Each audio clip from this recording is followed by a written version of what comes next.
All right, here are 3 red flags I think most aspiring guitar players have. First one is they don't know the fretboard very well. So here's an exercise to work on knowing the fretboard. We're gonna take one note and move up the fretboard, like so. So the goal is just pick one note, move the fretboard. If you do this for a half-hour day, you will know the fretboard very well. And you can kind of think of it like if we take Cage, we're jumping through all these shapes, the one note at a time.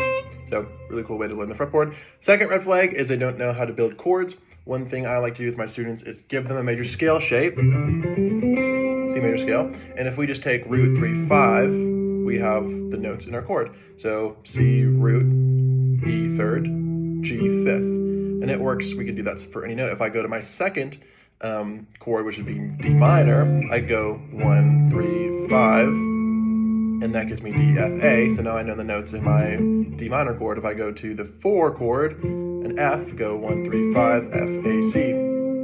So that's a little trick we can use to know what notes, and it helps when we're soloing because the band's in a C chord. Now I know that the C's, E's, and G's, C's, E's, and G's are gonna sound really good when that chord is being played.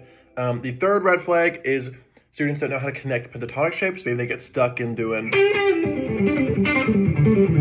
they're stuck in this box. So one thing I like to do to have students connect the boxes is to play a shape and slide up the next shape and just go up and down the fretboard that way. We could also take a pattern and break it in half. So that way you're used to kind of sliding in between shapes but not having to just be in box, box, box. We can see the fretboard more this way. If those 3 things are something you want to work on, you should check out my book on Amazon called Amateur to Pro. I also have digital copy in my Patreon. It is a 30-day workbook that teaches you things like music theory, Cage system, modes, all things I think guitar players need to know to go from amateur to pro. Check it out on Amazon or Patreon. Link is in the bio. Peace out.